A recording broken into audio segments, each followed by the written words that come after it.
పెద్దలు, మన అందరి అభిమాన నాయకులు, నవ్యాంధ్రప్రదేశ్ నిర్మాత, భవిష్యత్తుకు దిక్సూచిగా నిలబడుతున్నటువంటి మన పరిపాలనకు నడిపిస్తున్న అభిమాన నేత రాష్ట్ర ముఖ్యమంత్రి వర్యులు నారా చంద్రబాబు నాయుడు గారు, యువగల రథ సారథి, భవిష్యత్తుకు వారధి, Telugu Desam party national working president సోదరులు లోకేష్ అన్న గారు, రాష్ట్ర తెలుగుదేశం పార్టీ ప్రెసిడెంట్ పల్లా శ్రీనివాస్ గారు, వేదికను అలంకరించిన అతిరథ మహానదులు, ఈరోజు ప్రత్యక్షంగా ఈ కార్యక్రమంలో పార్టిసిపేట్ చేసిన వాళ్ళతో పాటు సుమారు 15 లక్షల మంది మన అధినేత ఒక్క పిలుపుతో రాష్ట్ర నలుమూలల నుంచి కార్యకర్త అన్నటువంటి ప్రతి వ్యక్తి కూడా ఈరోజు ఉన్నటువంటి పరిస్థితులను గౌరవిస్తూ ఈ క్లస్టర్ పద్ధతుల్లో ఏర్పాటు చేసినటువంటి ప్రతి మహానాడు కేంద్రాన్ని కూడా విజయవంతం చేయడానికి కథలు వచ్చినటువంటి మా పసుపు దళం, మా సోదర సోదరిమణులు, తెలుగుదేశం పార్టీ కుటుంబ సభ్యులు అందరికీ కూడా మరొక్కసారి ఈ వేదిక ద్వారా నా హృదయపూర్వకమైనటువంటి నమస్కారాలు తెలియజేసుకుంటున్నాను. ఈ యొక్క కార్యక్రమంలో అత్యంత ముఖ్యమైన కీలకమైనటువంటి తీర్మానం ఈ రాజకీయ తీర్మానం. పెద్దలు, సీనియర్లు చాలామంది ఉన్నారు, వాళ్ళందరికీ కూడా గుర్తుంటుంది, ఒకప్పుడు ఈ రాజకీయ తీర్మానం ప్రవేశపెట్టినటువంటి వ్యక్తి నాన్నగారు స్వర్గీయ కింజరాపు ఎర్రన్నాయుడు గారు. అటువంటి స్థానం మళ్ళీ ఒక చిన్న వయసులోనే నాకు ఈ స్థానాన్ని కల్పించినటువంటి పెద్దలు, మనందరి కుటుంబ పెద్ద చంద్రబాబు నాయుడు గారికి మరొక్కసారి వేదిక ద్వారా నా ధన్యవాదాలు తెలియజేసుకుంటూ, రాజకీయ తీర్మానం అనంటే మొట్టమొదటిగా మనం మొదలుపెట్టేది తెలుగుదేశం పార్టీ చరిత్ర దగ్గర నుంచి. మార్చి 28, 1982లో ఆ రోజు ఒక రాజకీయ విప్లవంగా దేశ స్థాయిలోనే ప్రకంపనలు సృష్టించినటువంటి పార్టీ మన తెలుగుదేశం పార్టీ ఆవిర్భవించినటువంటి రోజుగా గుర్తు చేస్తున్నాను. ఆ రోజు విశ్వవిఖ్యాత నట సార్వభౌముడు, యుగ పురుషుడు నందమూరి తారక రామారావు గారు రాష్ట్రంలో ఉన్నటువంటి పరిస్థితులు, తెలుగు జాతికి ఉన్నటువంటి ఆ దుర్భర పరిస్థితులు, అవినీతి ప్రభుత్వాన్ని ఆ రోజు కాంగ్రెస్ పరిపాలిస్తే వాటన్నిటిని కూడా చూసి రాజకీయాల్లో, సమాజంలో ఒక పెనుమార్పు తీసుకొని రావాలని ఆయన సాధించినటువంటి విజయాలన్నిటిని కూడా పక్కన పెట్టి ఒక సామాన్యమైనటువంటి వ్యక్తిగా చైతన్య రథయాత్ర రాష్ట్రంలో చేస్తూ తెలుగు ప్రజల్ని ఉత్తేజపరుస్తూ తెలుగు వారి ఆత్మ గౌరవం కోసం పుట్టినటువంటి పార్టీ మన తెలుగుదేశం పార్టీ అనేది గుర్తు చేస్తున్నాను. ఆ రోజు ఒక నిర్ణయం తీసుకున్నారు నందమూరి తారక రామారావు గారు. పార్టీ నడిపించడం అనంటే కేవలం ఒక పేరు, ఒక రంగు, ఒక ముద్ర, ఒక అచ్చు వేయడమే కాదు, పార్టీలో ఉన్నటువంటి బలం కార్యకర్తలు, నేతలు. అటువంటి నేతలు కానీ కార్యకర్తలు కానీ కొన్ని వర్గాలకు, కొన్ని ప్రాంతాలకు పరిమితం కాకూడదు. రాష్ట్రంలో ఉన్నటువంటి నలుమూలలు ఎన్ని వర్గాలు ఉన్నా, ఎన్ని ప్రాంతాలు ఉన్నా, ఎన్ని జాతులు ఉన్నా అందరికీ కూడా సరి సమానంగా పొలిటికల్ రిప్రజెంటేషన్ ఇవ్వాలని బీసీలకి, ఎస్సీలకి, ఎస్టీలకి, మైనారిటీలకి దేశ స్థాయిలో ఏనాడు కలగనటువంటి గౌరవం మన తెలుగుదేశం పార్టీ ద్వారా యువకులకి, కొత్త వ్యక్తులకి ఆ రోజు నందమూరి తారక రామారావు గారు కల్పించారనేది కూడా ఈ సభాముఖంగా గుర్తు చేస్తున్నాను. ఆ రోజు కేవలం రాష్ట్రంలోనే మార్పుల కోసం కాదు, ఆ రోజు తెలుగుదేశం పార్టీ పుట్టింది కాంగ్రెస్ పార్టీని గద్దె దించడానికైనా 1983లో 9 నెలల్లోనే తెలుగుదేశం పార్టీ అత్యంత మెజారిటీతో విజయం సాధించిన తర్వాత కేవలం రాష్ట్రంలోనే కాదు, భారతదేశం కూడా బాగుపడాలనంటే అక్కడ కూడా ఉన్నటువంటి కాంగ్రెస్ ప్రభుత్వాన్ని గద్దె దించాలని దేశ స్థాయిలో కూడా నేషనల్ ఫ్రంట్ని ఏర్పాటు చేసి మొట్టమొదటిగా కాంగ్రెస్ ఏతర విపి సింగ్ గారిని ప్రైమ్ మినిస్టర్ చేసినటువంటి ఘనత కూడా నందమూరి తారక రామారావు గారిది, మన తెలుగుదేశం పార్టీది అనేది కూడా ఈ సభాముఖంగా తెలియజేసుకుంటున్నాను. ఆ రోజు నేషనల్ ఫ్రంట్తో మొదలైనటువంటిది తిరిగి చంద్రబాబు నాయుడు గారి అధ్యక్షతన యునైటెడ్ ఫ్రంట్ మనం పెట్టి దేవేగౌడ గారిని ప్రధానమంత్రి చేశాం, గుజరాల్ గారిని ప్రధానమంత్రి చేశాం, మళ్ళీ ఎన్డీఏ ప్రభుత్వంలో చేరి వాజ్పేయి గారిని ప్రధానమంత్రి చేశాం. ఈ రోజు కూడా ఎన్డీఏ ప్రభుత్వంలో కొనసాగి ఈరోజు ప్రపంచ స్థాయిలోనే వరల్డ్ ఫేమస్ లీడర్గా ఈ భారతదేశాన్ని ఒక ఉన్నతమైనటువంటి స్థానంలో ముందుకు నడిపిస్తున్నటువంటి ప్రధానమంత్రి నరేంద్ర మోదీ గారు కూడా ఈరోజు సపోర్ట్ చేసి కేవలం రాష్ట్రాన్ని వరకు, కేవలం ప్రాంతం వరకు, కేవలం ఒక జాతి వరకు పరిమితం కాకుండా యావత్ భారతదేశానికి కూడా ఎన్నో విప్లవాత్మకమైనటువంటి రాజకీయ సంస్కరణలు తీసుకొని వచ్చినటువంటి ఘనత మన తెలుగుదేశం పార్టీదని తెలియజేసుకుంటున్నాను. ఎన్నో అవకాశాలు వస్తే ఒక సందర్భంలో ఒక కేంద్ర మంత్రిగా అవకాశం వస్తే ఆ కేంద్ర మంత్రి కూడా బడుగు బలహీన వర్గాలకి వెళ్ళాలని ఒక బీసీగా సాధారణ కుటుంబంలో ఉన్నటువంటి ఎర్రన్నాయుడు గారిని కేంద్ర స్థాయిలో కేబినెట్ మినిస్టర్గా చేసింది మన చంద్రబాబు నాయుడు గారు, తెలుగుదేశం పార్టీ.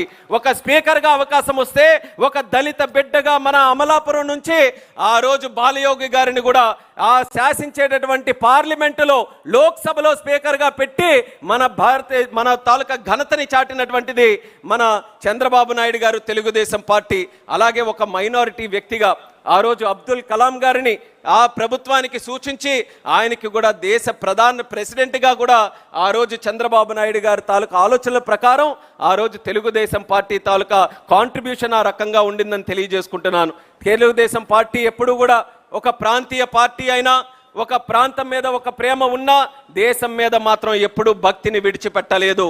దేశం బాగుంటే, దేశం బలంగా ఉంటే రాష్ట్రం బాగుంటుంది, రాష్ట్రం బలంగా ఉంటుందని కేంద్రం రాష్ట్రం మధ్యలో సత్సంబంధాలు ఎప్పుడు కూడా మెరుగుపడేటటువంటి విధంగానే తెలుగుదేశం పార్టీ ముందుకు నడిపిస్తూ కేంద్రం ఇచ్చేటటువంటి కార్యక్రమాలు కానీ, కేంద్ర నిధులు కానీ, కేంద్ర కార్యక్రమాలు కానీ మన తెలుగు ప్రజలకు అందరికీ కూడా అందించడానికి, ఒక సుస్థిరమైనటువంటి పరిపాలన అందించడానికి తెలుగుదేశం పార్టీ సిద్ధాంత రూపంగా నిరంతరం కూడా కృషి చేస్తూ ఉండిందని కూడా తెలియజేస్తున్నాను. కేవలం తెలుగుదేశం పార్టీ ఒక్కటే.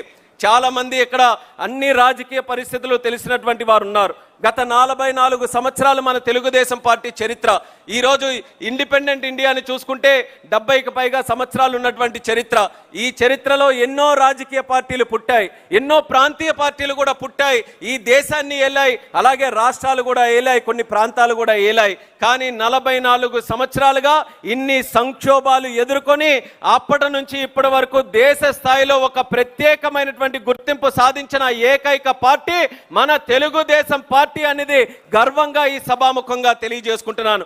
ఎందుకనంటే కాలం మారుతుంది, తరాలు మారుతున్నాయి, ప్రధానమంత్రులు మారుతున్నారు, రాజకీయ పరిస్థితులు మారుతున్నాయి, దశాబ్దాలు మారిన తర్వాత అక్కడ ఆర్థిక పరిస్థితులు కూడా మారుతున్నాయి. మారుతున్న కొద్దీ మన తెలుగుదేశం పార్టీ, మన నాయకత్వం ఆ పరిస్థితులన్నీ కూడా తెలుసుకొని, అవగాహన చేసుకొని కాలానికి అనుగుణంగా మన పద్ధతులను కూడా మార్చుకుంటున్నాం.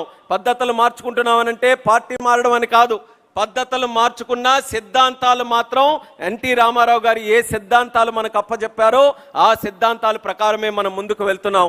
అయితే ఈరోజు ఈ రాజకీయ తీర్మానం చరిత్రతో పాటు మనం భవిష్యత్తు వైపు కూడా మనం చూపు వేయాలి.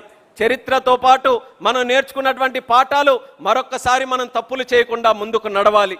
ఈసారి రాజకీయ తీర్మానంలో మనం గుర్తించాల్సినటువంటి ఒక సంకల్పం ఉంది, ఒక కర్తవ్యం ఉంది. సంకల్పం ఏంటంటే సుస్థిరమైనటువంటి పరిపాలన అందించాల్సినటువంటి బాధ్యత ఈరోజు తెలుగుదేశం పార్టీ అధికారంలో ఉన్నందున మనందరి మీద ఉంది. సుస్థిర పరిపాలన మనం అందించాలనంటే దానికి తగ్గట్టు ఆలోచనలు వచ్చేటటువంటి బలమైన నాయకత్వం మనకు ఉండాలి. ఆ బలమైన నాయకత్వం ఎన్టీఆర్ గారి దగ్గర నుంచి, సిబిఎన్ గారి దగ్గర నుంచి రేపు భవిష్యత్తులో ఉజ్వలమైనటువంటి భవిష్యత్తు మన రాష్ట్రానికి అందించబోతున్నటువంటి లోకేష్ అన్న గారి వరకు కూడా మనం ఎక్కడా కూడా నిస్సందేహంగా మనం చెప్పొచ్చు, బలమైనటువంటి నాయకత్వం మన తెలుగుదేశం పార్టీకి ఉంది. ఎన్టీ రామారావు గారు మొదలుపెట్టినప్పుడు పార్టీ తాలూకా ఒక సిద్ధాంతం ఉండేది, సమాజమే దేవాలయం, ప్రజలే దేవుళ్ళు. ఆ రోజు ఆత్మ గౌరవం కోసం తెలుగుదేశం పార్టీని స్థాపించి గుడ్ గవర్నెన్స్ కానీ, కొన్ని వెల్ఫేర్ స్కీమ్ సంక్షేమ పథకాలు కానీ ఆ రోజు దేశంలో ఎక్కడా జరగని విధంగా మన రాష్ట్రంలో ఎన్టీ రామారావు గారు మొదలుపెట్టారు. మళ్ళీ చంద్రబాబు నాయుడు గారు వచ్చిన తర్వాత నేను చెప్పాను పద్ధతులు మారుతున్నాయని. ఆ రోజు సమాజమే దేవాలయం, ప్రజలే దేవుళ్ళనంటే చంద్రబాబు నాయుడు గారు వచ్చిన తర్వాత every crisis is an opportunity, ప్రతి సంక్షోభం కూడా మనకు ఒక అవకాశం లాంటిది. దాన్ని మలుచుకోవాలని ఫ్యూచరిస్టిక్ టెక్నాలజీస్కి మన తెలుగు జాతి ఒక వేదికగా తయారు చేయడం, అలాగే డెవలప్మెంట్ అని ఎప్పుడూ లేనిది ఒక పదం రాజకీయాలకి తోడు చేసినటువంటి వ్యక్తి మన చంద్రబాబు నాయుడు గారు. ఆ పదం ఏంటంటే విజన్ అనేటటువంటి పదం. ఎందుకనంటే ఏ రాజకీయ నాయకుడైనా, ఏ పార్టీ అయినా సరే రాజకీయాలతో సత్సంబంధాలు ఉన్నప్పుడు 5 సంవత్సరాలకి వచ్చేటటువంటి ఎలక్షన్ల వరకే చూసేవాడు, కానీ ఎలక్షన్లు దాటి జనరేషన్స్ వరకు చూసినటువంటి ఏకైక వ్యక్తి చంద్రబాబు నాయుడు గారు. అందుకనే 5 సంవత్సరాలకు వచ్చే ఎలక్షన్లు విడిచి 20, 30, 40 సంవత్సరాల వరకు చూపించేటటువంటి విజన్ని అందుకొని ఆ చంద్రబాబు నాయుడు గారు ముందుకు వచ్చారు. దానితో పాటు ఈరోజు కొత్త తరం వచ్చింది, యువతరం వచ్చింది. యువతరం అని అంటేనే స్పీడ్తో కంపేర్ చేస్తూ ఉంటాం. అందుకనే ఈజ్ ఆఫ్ డూయింగ్ బిజినెస్ నుంచి స్పీడ్ ఆఫ్ డూయింగ్ బిజినెస్ చేస్తూ 2 సంవత్సరాల్లోనే అక్షరాల 24 లక్షల కోట్ల రూపాయలు మన ఆంధ్రప్రదేశ్ రాష్ట్రానికి తీసుకొని వచ్చి ఒక కొత్త చరిత్రకి, ఒక కొత్త వరవడికి శ్రీకారం చుట్టినటువంటి వ్యక్తి అన్న లోకేష్ అన్న గారు అన్నది కూడా తెలియజేస్తున్నాను. ఈయన తాలూకా పద్ధతుల్లో జాబ్ క్రియేషన్, అలాగే ఎడ్యుకేషన్ ఒక ప్రధానమైనటువంటి సెక్టర్గా ఎంచుకున్నారు. ఆయన కూడా చాలా సందర్భాల్లో చెప్పారు, రాజకీయాల్లో ఒక మినిస్టర్ పదవి తీసుకున్నటువంటి వ్యక్తులు అత్యంత దూరంగా దేనికైనా ఉంటున్నారనంటే ఎడ్యుకేషన్ మినిస్ట్రీకి. సర్వసాధారణంగా ఎవరు కూడా ముట్టుకోరు, కానీ స్వయంగా లోకేష్ అన్న బాధ్యత తీసుకున్నాడు. ఆ బాధ్యత ఆయన కోసమేనే కాదు, ఆయన గురించని కాదు, ఈ రాష్ట్రంలో రేపు భవిష్యత్తు తరం చక్కగా తయారవ్వాలనంటే మన క్లాస్ రూములు బాగుపడాలి. ఆ క్లాస్ రూములు బాగుపడాలనంటే నాలాంటి ఒక వ్యక్తి దానికి ఉంటూ ఒక ఫోర్స్గా ముందుకు నడిపించాలని ఈ క్లాస్ రూముల్లో కూడా ఈరోజు పెనుమార్పులు, మన పిల్లలకి ఉజ్వలమైనటువంటి భవిష్యత్తు ఇచ్చే విధంగా క్లాస్ రూములు కూడా ఈరోజు తయారు చేస్తున్నారు. ఇది ప్రభుత్వ పరంగా ఒక ఆలోచన పరంగా నిర్ణయాలైతే, పార్టీ పరంగా కూడా కొన్ని ఈ ఆలోచనలో కూడా మనం పద్ధతుల్లో కొన్ని మార్పులు తీసుకొని వచ్చాం. ఎన్టీ రామారావు గారు ఆత్మగౌరవం అయితే చంద్రబాబు నాయుడు గారు ఆత్మవిశ్వాసం పెంచారు. అలాగే లోకేష్ అన్న గారు ఈరోజు మనోధైర్యం పెంచుతున్నారు అన్నది కూడా ఈ సభాముఖంగా తెలియజేసుకుంటున్నాను. అలాగే ఎన్టీ రామారావు గారు ఉన్నప్పుడు మనకందరికీ అన్ని కార్యక్రమాలు, ముఖ్యంగా బీసీలకి సంబంధించి ఒక సోషల్ ఇంజనీరింగ్ అనే కాన్సెప్ట్ని ఆ కింద స్థాయి నుంచి వ్యక్తుల్ని ముందుకు తీసుకొని రావాలి, సోషల్ ఎకనామిక్ పొలిటికల్ రిప్రజెంటేషన్ వాళ్ళకందరికీ కూడా క్రియేట్ చేయాలని ముందుకు తీసుకొని వస్తే మళ్ళీ ఆ యొక్క జాతిని, తెలుగు జాతిని చంద్రబాబు నాయుడు గారు విశ్వఖ్యాతి కింద మన పిల్లలు చదువుకొని ప్రపంచంలో ఉన్నతమైనటువంటి కంపెనీల్లో చేయాలి, సిఇఓలుగా అక్కడ కూడా పరిపాలన చేయాలని ఆ స్థాయికి, ఆ అవకాశానికి వాళ్ళు కల్పించారు.